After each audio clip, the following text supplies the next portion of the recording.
Okay, we are done with creating and designing our navbar and its legs and buttons. So our next step is to route between those pages. Let's go into app routing module.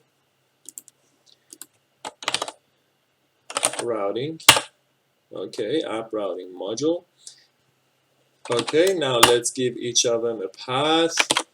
So path is, this one is for my home, and it's going to be a component, and it's going to be my home component here. But let's create more of these fields so we don't have to rewrite this line multiple times to save some time. So this one is my home, the next one is my login, shopping cart, orders, manage products.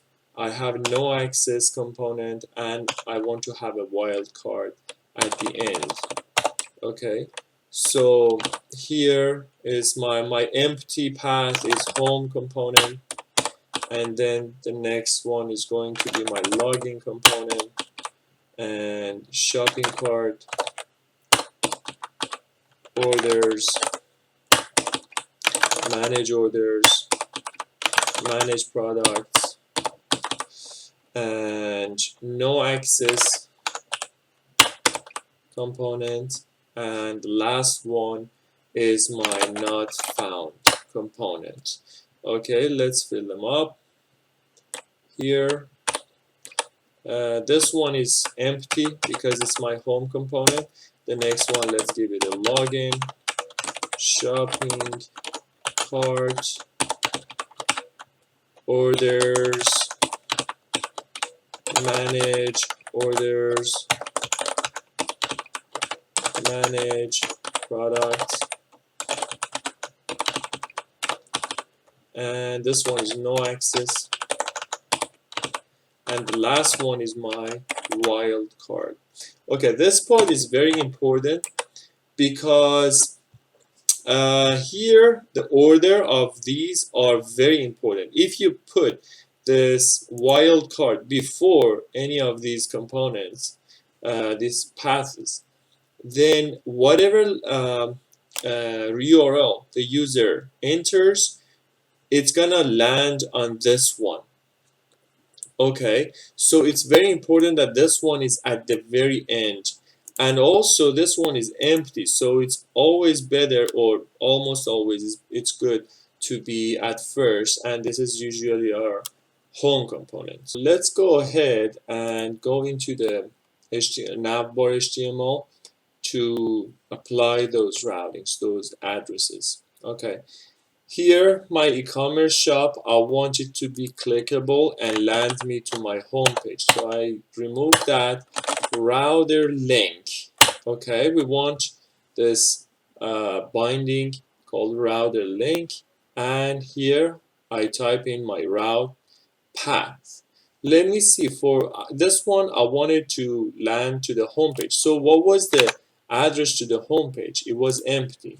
Okay, so I'm going to give it an empty, but it's, it should look like this, but we are supposed to have an forward slash if we want to say it's empty.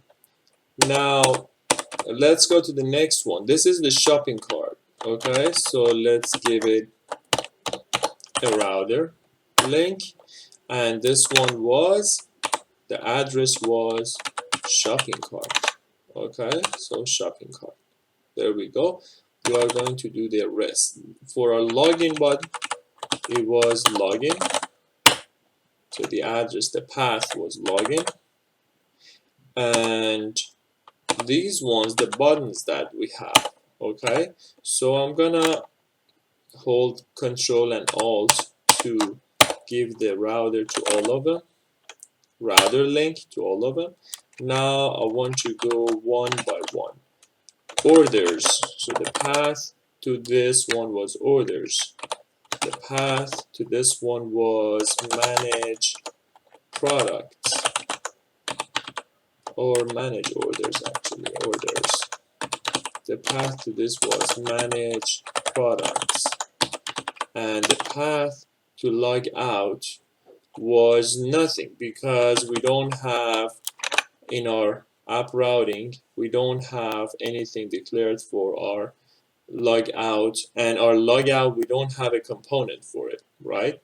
So if we come here, there is no logout component. That's just a simple function.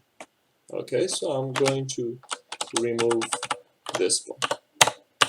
Okay, there we go. Open app component HTML. Okay, and now here we need to have router outlet. Router outlet. Okay, now good. Now everything works properly. Okay, orders, manage products, and logout, which there's nothing in it. I don't like this items to be pushed to the corner like this. It's hard to read. So let me bring them in the middle a bit with some padding for you. Let's have a div with an ID of container. Okay, and I'm gonna put this inside that div. Let's copy this. Now let's open our app CSS. Okay, we have an ID of container, and let's give it some padding of 1%. Now it is better. Okay, we have some padding here. We can change it later.